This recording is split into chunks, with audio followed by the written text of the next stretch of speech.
오늘 이 시간에는 다시 주신 기회라고 하는 말씀으로 여러분과 은혜를 나누기를 원합니다. 여러분 마린보이 박태환 아시죠? 참 좋아하는 선수인데 이번에 7월 1일하고 2일 날 호주 그랑프리에 세계 대회에 처음으로 참석한다 그럽니다.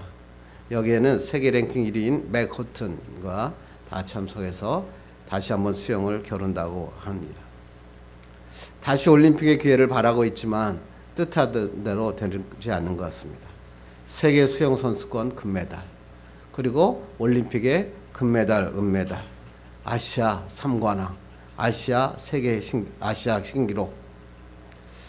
그렇게 잘 나가던 박태환이가 도핑 테스트에 걸려서 자격정지 18개월을 받고 메달 6개를 박탈당했습니다. 이 박태환이뿐만 아니라 코치, 아버님이 다 무릎을 꿇고 눈물을 흘리며 다시 한번 기회를 달라고 이야기하고 있지만 제가 보기에는 아마 불가능할 것 같다라고 하는 생각이 듭니다. 이 사람뿐만 아니라 또 좋아하던 러시아의 테니스 선수 마리아 사라포바, 괴성을 지르는 테니스 선수네. 근데 그 사람이 도핑 테스트에 갔는데 글쎄 금년 1월부터 금지된 약물이 있었는데 러시아에서는 그걸 알지 못했다는 겁니다. 그래서 검사를 했더니 양성 반응이 나와서 참석하지 못하고 돌아옵니다. 그리고 이 말을 듣고 나이키 회사에서 지원을 했는데 워낙 연약한 거기 때문에 이 사라포바라는 사람은 이 후원금이 없이는 도저히 살 수 없는 사람인데 이 나이키에서 이 이야기를 듣고 전부 후원을 끊었고 2년간 자격을 정지당해요. 사라포바가 자기는 몰랐다는 겁니다. 러시아 체육회에서도 이걸 몰랐다는 겁니다. 근데 이해는 되는데 기회를 주기는 좀 부족한 것 같습니다. 이들이 간절히 바라는 건 뭐냐면 다시 나에게 기회를 주십시오. 내가 기회만 준다면 내가 정말로 최선을 다해 일하고 싶습니다. 그러면서 저도 다시 줬으면 좋겠어요. 박태환이 같은 친구는 다시 한번 기회를 준다면 어떻게 좋지 않을까. 그런데 제가 오늘 아침에도 잠깐 봤더니 배우 김성민 씨라고 아시죠? 24일 날 새벽에 자살 시도를 했다 그러죠. 2010년에 마약 협의로 집행유예를 받았는데 그리고 나서 치과 의사하고 결혼을 해요. 다시 한번 인생을 찾아서 남자의 자격 뭐 이런 데 프로그램 나가가지고 막 최고의 예능감을 나타내면서 인기를 얻더라고요. 그래서 전 그랬어요. 김성민이라는 친구가 드디어 제2의 이 기회에 성공하는구나. 그런데 이 사람이 참지 못한 건 뭐냐면 술이었던 것 같아요. 술을 먹으면 다시 마약이 생각났고 그 마약을 또 다시 하게 됐습니다. 2014년에 다시 마약 협의로 걸려들고 징역 10개월을 들어서 금년 1월 달에 그 사람이 출소를 하죠. 출소를 하고 난 다음에도 잘 버틸 수 있는데 술만 먹으면 그 마약의 유혹을 견디지 못했다고 그럽니다. 그리고 결국은 또 자기가 자살을 시도하고 말았고 오늘 아침에 보니까 뇌사 결정이 나서 모든 장기를 사람들에게 기증하고 죽는 걸로 장기 해체 작업을 들어갔다 그럽니다. 너무나 가슴이 아픈 얘기예요. 자기에게 새로운 인생의 기회가 다시 달라고 무릎을 꿇는 사람이 있는가 하면 다시 자기의 인생의 기회가 다시 자기에게 주어지고 가족이 주어지고 인기가 주어졌는데도 그것에 또 실패하는 사람이 있더란 말이죠. 저는 이렇게 생각합니다. 저도 이 사회 나이가 보니까 사람은 다 실패해요. 실패하지 않은 사람은 누구도 없습니다. 중요한 건 뭐냐면 실패한 게 중요한 게 아니라 다시 일어서느냐 좌절하고 쓰러지느냐 그게 중요하다는 거죠. 인생의 기회는 다시 주어지는가 그런 질문을 하는 사람들이 많더라고요. 여러분 기회는 주어지게 돼 있어요. 중요한 건 뭐냐면 기회를 어떻게 살릴 것이냐. 이 기회가 나에게 주어졌을 때 이 기회를 살아서 승리하는 사람이라면 우리는 성공한 사람이라 그러고요. 실패한 사람을 패배자라 그렇게 이야기하고 있다고 하는 것입니다. 오늘 본문에 그 사람 이야기가 나오는데 누구죠? 베드로입니다. 베드로와 6명의 제자들이 갈릴리 바닷가에서 지금 물고기를 잡고 있는데 물고기를 한 마리도 못 잡았어요. 그랬더니 갑자기 예수님께서 오셨어요. 물고기 잡았냐? 아니요, 하나도 못 잡았습니다. 야, 오른쪽에 가다가 그물을 던져라. 그래서 그물을 던졌더니 고기가 너무 많아가지고 무려 몇 마리? 153마리. 어떻게 153마리가 너무 많은 물고기겠어요. 그때 당시에 물고기의 종류가 153종류밖에 밝혀지지 않았다 그럽니다. 그러니까 엄청나게 많은, 그러니까 이루 헤아릴 수 없는 많은 물고기가 잡혀들은 것입니다. 그때 사람들이 그 자꾸 들어오다 보니까 곁에 서 있는데 그분이 예수님이신 거예요. 부활하신 주님이신 거예요. 주님이시다 그렇게 얘기합니다. 베드로가 겉옷을 막 부랴부랴 입고 예수님 앞에 달려갑니다. 그랬더니 예수님 뭐예요? 숯불에다가 생선을 굽고 떡을 준비하고 아침 식사를 먹게 하셨습니다. 이들은 예수님을 봤지만 예수님 앞에 경배할 것보다 두려운 마음에 열심히 식사를 하고 납니다. 그랬더니 예수님께서 식사가 끝나고 난 다음에 베드로에게 이렇게 물으시죠. 요한의 아들 시몬아, 내가 이 사람들보다 나를 더 사랑하느냐? 3번이나 이 베드로에게 말씀하시는 것입니다. 베드로는 이렇게 얘기하죠. 내가 주님을 사랑하는 줄 주님께서 아십니다. 예수를 3번이나 부인했는데 예수님은 3번이나 나를 사랑하냐고 하면서 모든 것들을 없애주시는 하나님의 놀라운 기회. 예수님께서 우리에게 다시 한번 기회를 주시는 놀라운 축복의 역사가 일어나는 것입니다. 베드로는 이 순간에 완전히 뒤집어집니다. 하나님의 사람으로 바꾸어집니다. 놀라운 기적을 일으킵니다. 하나님의 죽을 때까지 하나님의 복음을 전한 자로 서게 되었습니다. 어떻게 베드로는 이렇게 죽은 자, 배신하는 자, 실패한 자에서 하나님의 사람으로 죽을 때까지 주의 목숨을 전하는, 복음을 전하는 하나님의 사람이 되었을까?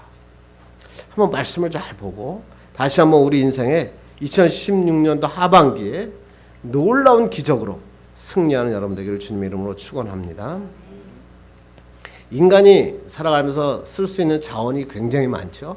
돈도 있고 건강도 있고 여러 가지 있는데 가장 중요한 자원은 기회라고 하는 자원입니다. 그래서 빌 게이츠가 이렇게 얘기하죠. 인생을 변화시켜라. 생각을 변화해라. 체인지는 찬스다.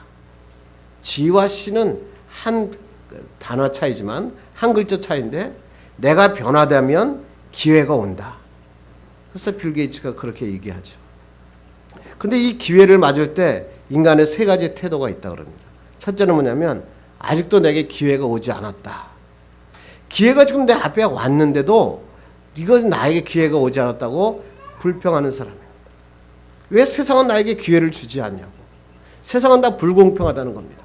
잘 사는 사람만 기회를 주고 나에겐 기회가 안 왔다고 불평하며 평생을 살다 죽는 사람이 있습니다. 두 번째는 기회가 딱 찾아오는데 부담을 느끼는 사람이 있습니다. 야, 저 기회를 잡기 위해선 내가 모든 걸 포기해야 되는데. 누가 나오죠? 예수님을 믿는 부자 청년. 예수님 앞에 나와서 영생을 나에게 주십시오. 하나님께서 그래, 내 재산을 팔아 나누고 나를 따르라. 하나님이 기회를 주셨는데 그 기회를 쫓지 못합니다. 왜? 내가 가진 것을 포기하기 싫다는 겁니다.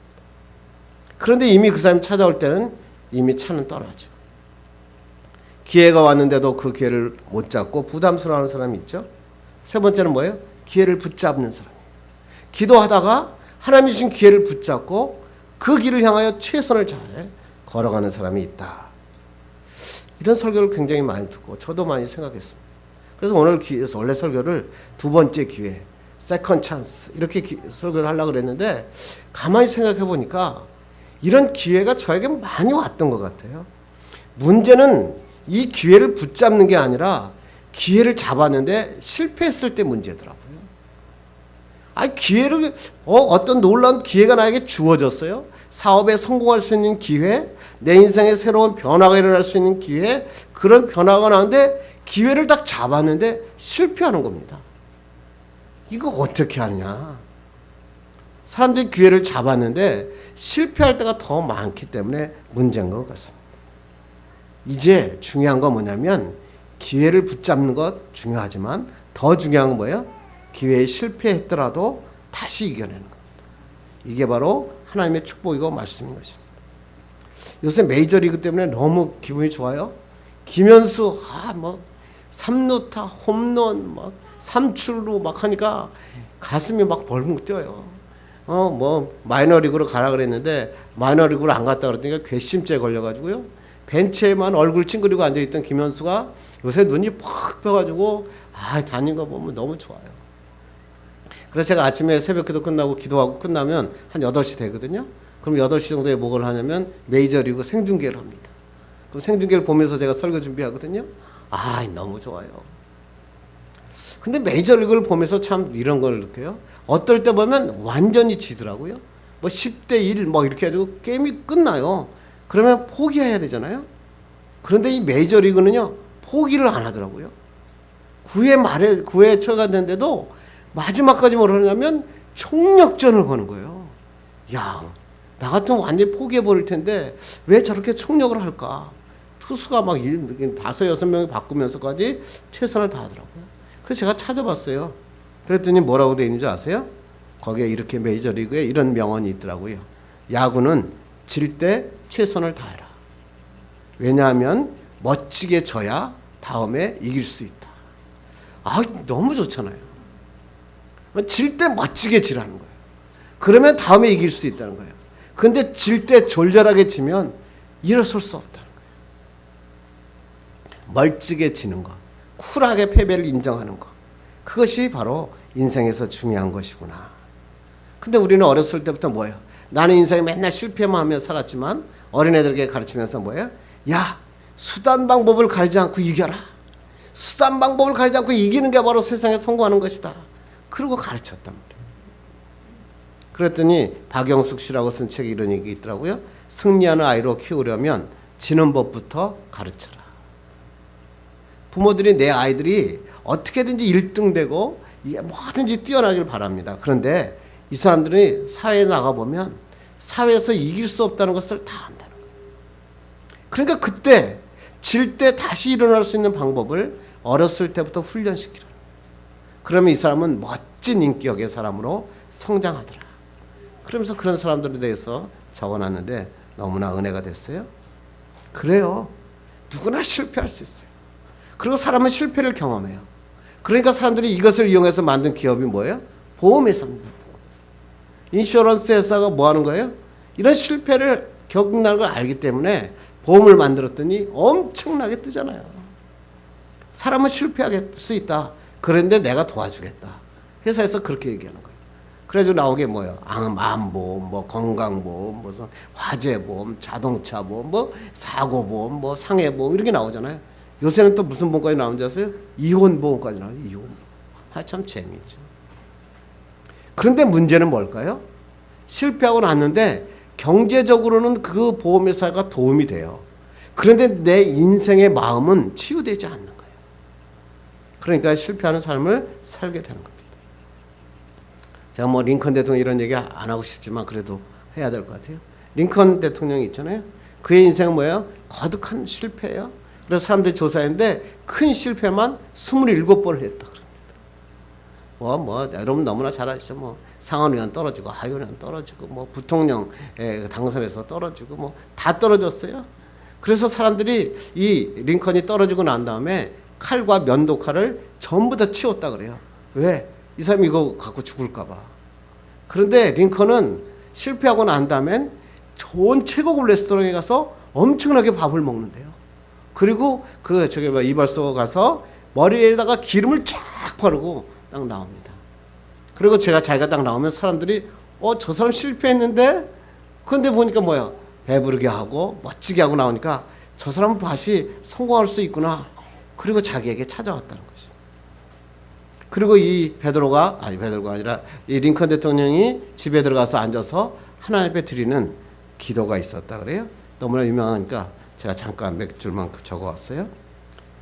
이 링컨은 실패할 때마다 이렇게 하나님 앞에 기도했다 그럽니다.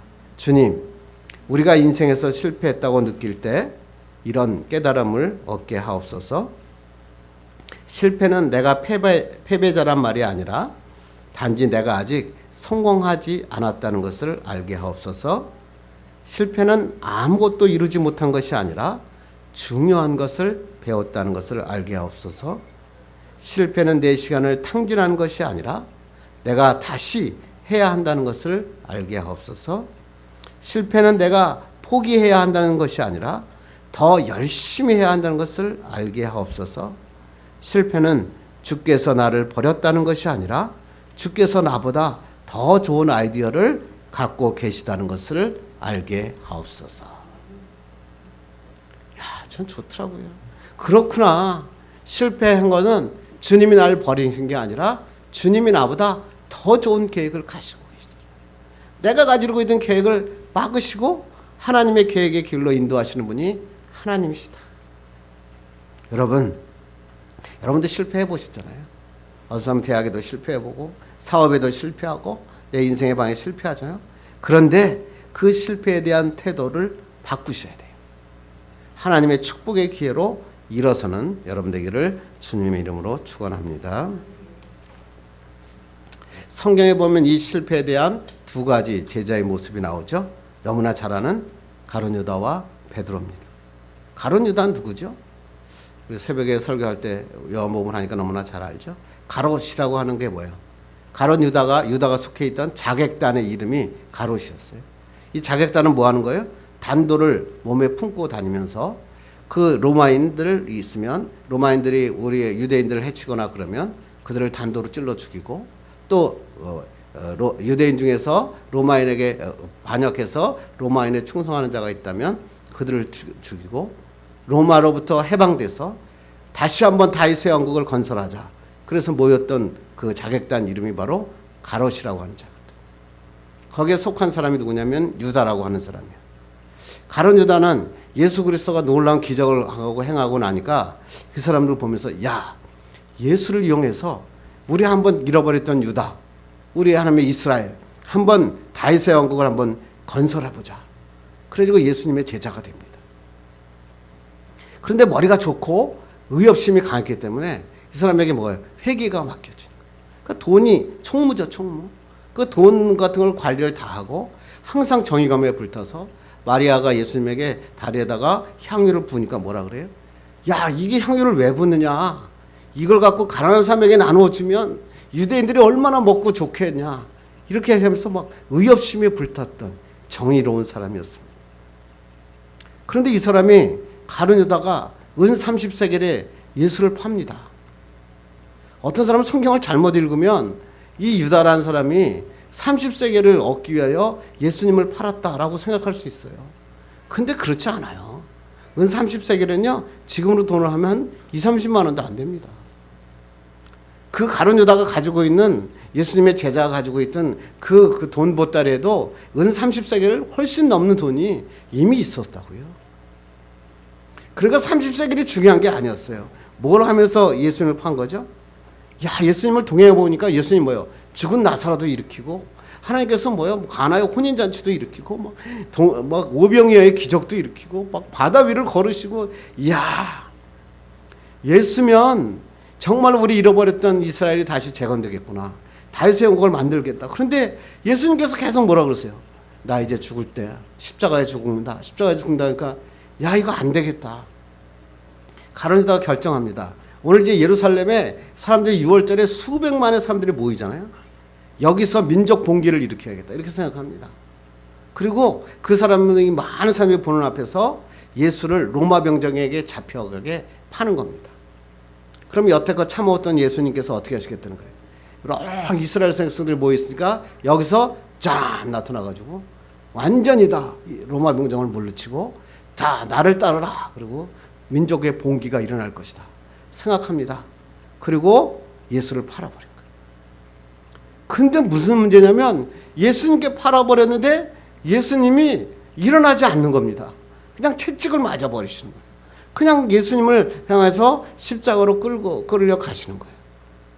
이 사람이 돈이었다면 돈은 30세겔 받는 사이에 도망갔을 텐데 이 사람은 계속 예수님 뒤를 따라갑니다. 언제 예수님이 일어나시나? 언제 예수님이 봉기하시나? 그런데 예수님이 죽기까지 그냥 가버리시는 거예요. 큰일 났다. 그러면서 이 사람이 한 게 뭐예요? 우리 한번 읽어볼까요? 마태복음 27장 3절 5절 읽겠습니다. 시작. 그때 예수님을 판 자가 그의 정죄됨을 보고 스스로 뉘우쳐 은 30을 대제사장들과 장로들에게 도로 갖다 주며 이르되 내가 무디한 피를 팔고 죄를 범하였도다 하니 그들이 이르되 그것이 우리에게 무슨 상관이냐 내가 당하라 하거늘 유다가 은을 성소에 던져놓고 물러가서 스스로 목매어 죽은지라. 자기가 의도한 대로 안 된 겁니다. 예수님이 그냥 가시니까 뭐예요? 야, 이거 틀렸구나. 장렬한 죽음을 선택한 가룟 유다. 세상이 막 존경받을 사람 아닙니까? 우리나라도 그런 사람 많잖아요. 내가 하는 것을 인정받지 못했다. 내가 죽어버려야겠다. 그런 사람이 너무 많아요. 내가 잘못한 건 내가 책임진다. 그것이 죽음 아니냐? 한 번도 실패해 본 적이 없는 가룟 유다. 한 번의 실패에 자기의 목숨을 끊어버립니다. 이런 사람들이 너무나 많죠. 서초동 세모녀 살해 사건 너무나 잘 아시죠? 자기 강모 씨라고 하는 사람이 서초동 아파트에서 자기 아내를 죽이고 14살 된 큰딸을 죽이고 8살 된 자기 딸을 죽입니다. 그리고 이 사람은 결국 실직과 주식 투자로 실패해서 세 모녀를 죽이고 난 다음에 대청호에 자기가 투신 자살을 했는데 대청호가 따뜻해갖고 살아납니다. 그런데 그 사람이 갖고 있던 그 아파트가 얼마인 줄 알아요? 시세가 11억입니다. 명문대학교 경영학과를 졸업했어요. 그래가지고 좋은 기업에 다녔는데 좋은 기업에서 하여튼 무슨 문제가 있었는지 퇴직을 실직을 하고 난 다음에 집에 와서 보니까 두 딸을 보니까 두 딸 얼굴을 차마 쳐다볼 수가 없었다 그럽니다. 그래서 자기가 그 아파트를 담보로 해서 돈을 빌려가지고 매달 400만 원씩 자기 집에게 그 돈을 보내고 그 다음에 자기 딸을 갖다가 하는데 80만 원이나 하는 요가 학원에 등록시켜서 학원을 보냈어. 그런데 그 뺀 돈으로 주식을 투자했는데 주식 투자해서 실패합니다.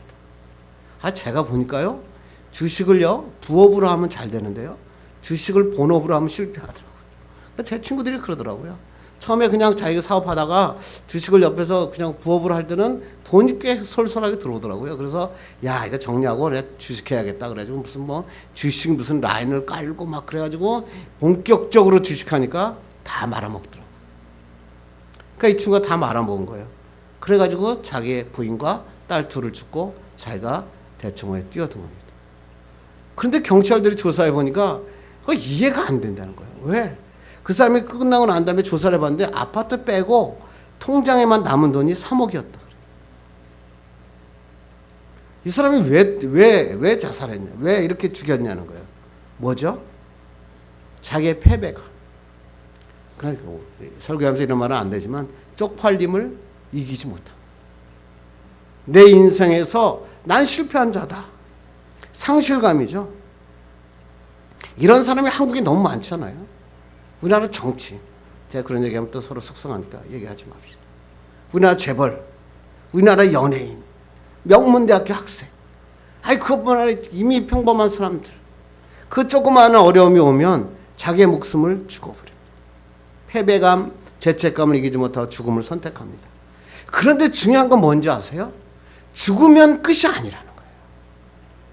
죽으면 끝이면 그래도 좀 나을 텐데 죽음이 끝이 아니라 그 죽음은 영원한 멸망. 살아서 영원히 목숨은 붙어 있지만 멸망한 삶을 살게 된다는 불행한 삶을 산다는 것입니다. 우리도 이런 마음을 가질 때가 있어요. 그런데 그럴 때 하나님을 생각하세요. 오늘 베드로 보세요. 베드로 유다는요, 가룟 유다에 보면 진짜 형편없는 사람이에요. 공부도 안 했죠. 스펙이 있어요. 어부 가서 배 타고 나가서 그 고기 잡은 스펙밖에 없잖아요. 그래서 다 쉽게 하게 이런 사람 뭐라 그래요? 단무지다 그러죠. 단무지. 단순하고 무식해요. 맨날 실수해요. 그런데 베드로의 장기는 뭐냐면 패배를 했는데 예수님이 바로 이야기하면 바로 고칩니다. 아이고 예수님 나 발 씻지 마세요. 너 그럼 나하고 상관없다. 아예 그냥 목욕시켜 주세요. 그러잖아요. 너무 멋있어요.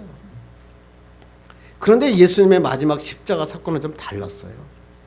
우리 한번 볼까요? 요한복음 15장 16절 읽겠습니다. 시작. 시몬 베드로와 또 다른 제자 한 사람이 예수를 따르니 이제는 대제사장과 아는 사람이라 예수와 함께 대제사장의 집들에 들어가고 시몬 베드로는 문 밖에 서 있는지라 대제사장을 아는 그 다른 제자가 나가서 문 지키는 여자에게 말하여 베드로를 데리고 들어오니. 마지막에 예수님이 십자가에 못 박혀 들어가는데 베드로와 요한이 지금 예수님을 따라가고 있다 이런 얘기잖아요. 그런데 보니까 뭐예요? 시몬 베드로와 또 다른 제자, 그 사람이 요한이라 그랬죠. 요한이 지금 제사장 뜰에 있는 겁니다. 근데 그 뜰이 있는데 지금 뭐 굉장히 험악한 분위기도 아니에요. 그 누가 지금 베드로를 들어오라 그래요? 보시면 보니까 그 다른 제자가 나가서 문 지키는 여자에게 말하여 베드로를 데리고 들어와라 이렇게 얘기하고. 그러니까 뭐냐면 지금 요한이 종에게 가서 야 저기 베드로 있으니까 베드로 데리고 와라 이런 얘기예요. 아니 뭐 불 쬐는데 같이 쬐자 이런 얘기죠. 그랬더니 이 사람이 뭘 얘기합니까?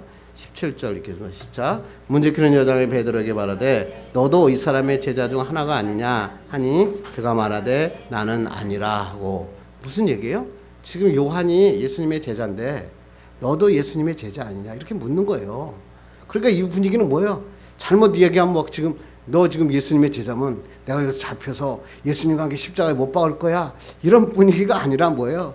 지금 요한도 옆에 있잖아요. 그 요한을 잡혔어야 되는데 요한 안 잡고 지금 베드로에게 너도 요한과 같이 예수님의 제자 아니냐 이렇게 묻는 겁니다. 사람들이 이걸 읽다 보면 아 베드로가 그 죽음 앞에 무서워서 예수님을 배반했다 그런 게 아니라고요. 요한이 지금 그 여종에게 그 사람에게 데리고 오라고 그랬으니까. 그러니까 와서 그렇게 물어보는데 이 사람이 뭐라는 거예요? 나는 아니라. 마지막에 뭐라 그래요? 예수님을 저주하며 맹세하며 나는 아니라. 그리고 예수님을 배반하고 맙니다. 극박한 상황도 아니고 위협적인 상황도 아니었어요. 그냥 자신도 모르게 예수님을 부인하고 만 겁니다. 그랬더니 예수님을 3번 부인했더니 뭐요? 닭이 울었죠. 그래서 유명한 말이 있어요. 베드로 다른 사람은 치킨을 먹지 않는다. 그런 얘기 하잖아요. 네. 그래요. 그때부터 이 베드로는 절망감에 빠져 있었다. 가룟 유다 같았으면 어땠을까요? 이때 목숨을 끊었어야지. 그런데 베드로는 목숨을 끊지 않습니다. 그랬더니 어떠한 일이 벌어집니까? 그러면 우리 본문인데 한번 읽어볼까요? 시작. 그들이 조밥 먹은 후에 예수께서 시몬 베드로에게 이르시되 요한의 아들 시몬아 내가 이 사람들보다 나를 더 사랑하느냐 하시니 이르되 주님 그러하나이다. 내가 주님을 사랑하는 줄 주님께서 아시나이다. 이르시되 내 어린 양을 먹이라 하시고. 요한의 아들 시몬아. 놀라운 말씀이죠. 여태껏 예수님이 처음에 요한의 아들 시몬을 불렀는데 예수님께서 요한의 아들 시몬의 이름을 뭘로 바꿔요? 게바라 베드로로 바꿔버리시잖아요. 그랬는데 갑자기 옛날의 이름을 부르시는 거예요. 시몬아. 시몬이 누구예요? 베드로의 둘째 아들이잖아요. 그 사람이 뭐예요? 세겜 땅에서 자기의 동생 디나의 강간 사건을 났을 때 세겜 족속을 다 죽여버린 자가 시몬이라고요. 그랬더니 그 야곱이 뭐예요? 시몬에게 마지막에 저주하면서 기도하잖아요. 너는 뭐야? 흩어짐의 저주를 명할지라 이렇게 얘기하잖아요. 그 사람 누구예요? 시몬이에요. 오늘 예수님이 베드로를 너는 흩어진 자다. 흩어진 자 시몬을 주님이 부르시는 거예요. 저주받은 자 시몬을 주님이 부르셔서 하나님의 사람으로 바꾸어 놓으신다. 이런 얘기를 하는 거예요. 우리의 인생에도 흩어진 자, 저주받은 자, 다시 옛날로 돌아가는 세상적인 욕심을 가지고 사는 자를 주님이 부르셔서 하나님의 사람으로 쓰시는 놀라운 역사가 일어나는 겁니다. 요한의 아들 시몬아, 흩어지고 저주받은 시몬아, 내가 나를 사랑하느냐? 주님께서 내가 나를 왜 배신했냐? 너 왜 거기 도망갔냐? 책망하지 않으십니다. 3번이나 내가 나를 사랑하느냐? 3번 사랑하느냐? 사랑하느냐? 하나님께서 물으시는 것입니다. 왜 3번 물으셨을까요? 3번 예수님을 부인했으니까 3번 다시 회복시켜주는 역사가 일어나는 것입니다. 그런데 사람들은 여기에 대해서 설교를 하다가 갑자기 단어가 바뀝니다. 여기 원어를 보면 예수님이 2번은 이렇게 물으세요. 아가페적으로 사랑하느냐? 아가페적으로 사랑하느냐? 그리고 맨 마지막에 뭐야? 필레오적으로 사랑하냐 이렇게 물으셔요. 그랬더니 그 베드로는 3번 다 뭐예요? 나는 필레오적으로 사랑합니다. 필레오적으로 사랑합니다. 필레오적으로 사랑합니다. 이렇게 얘기합니다. 그래서 많은 사람들이 이 성경을 본문을 읽어놓고는 그런 얘기를 하는 거예요. 예수님은 큰 사랑, 아가페적인 사랑으로 물었는데 베드로가 뭐예요? 필레오적인 사랑으로 대답하니까 예수님도 다시 아가페적인 사랑으로 묻고 또 여기서 필레오적으로 사랑하니까 다시 필레오 사랑으로 해서 필레오로 대답자.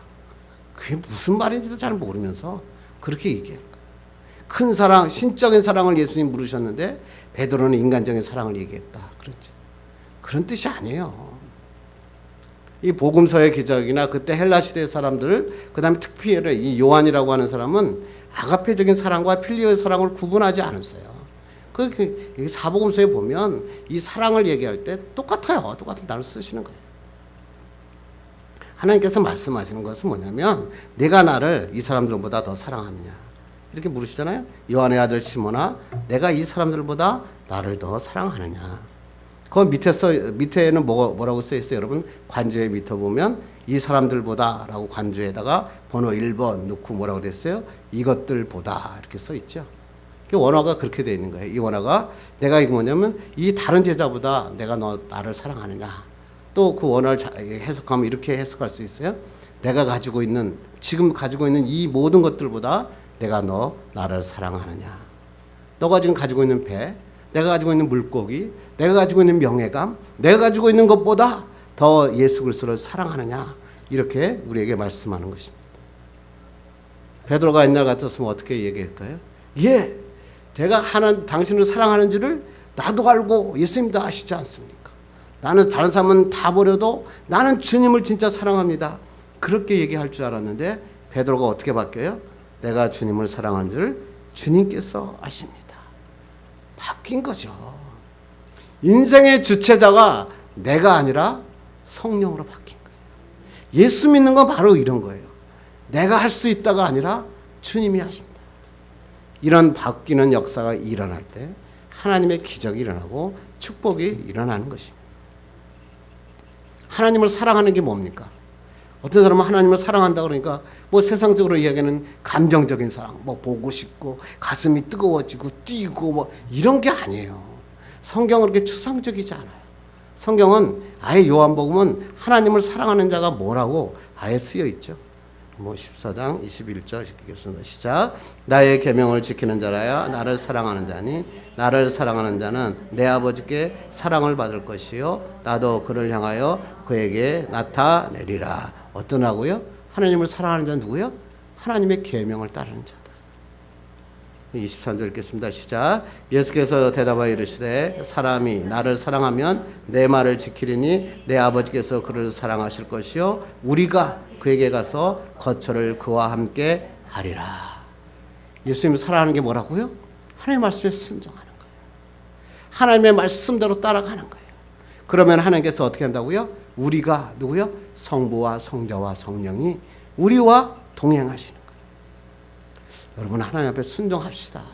하나님의 말씀에 무조건 순종하면 하나님께서 동행하시고 여러분의 삶에 기적을 일으키십니다.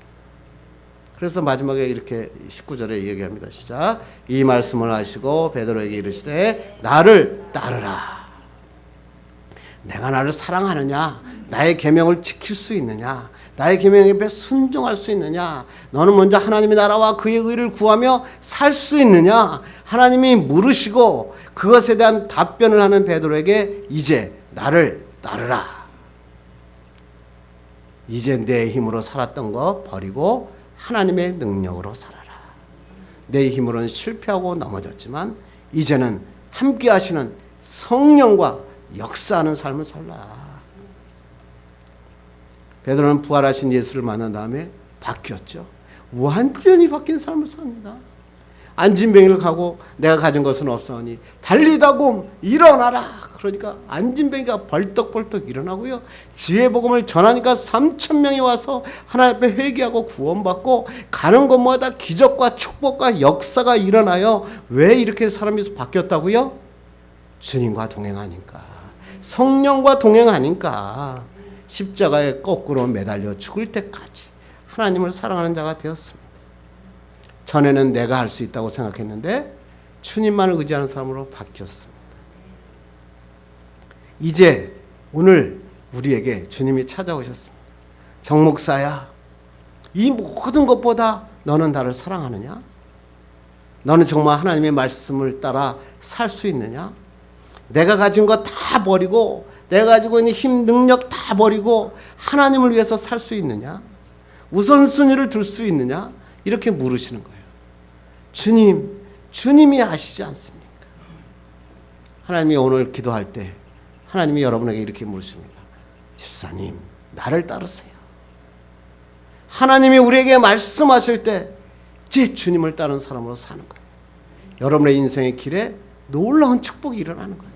기적이 일어나는 거예요. 여태껏 살아왔던 거 다 버리고 이제 주님이 살아가는 멋진 인생으로 마지막까지 주님을 따라 살아가는 여러분 되기를 주님의 이름으로 축원합니다.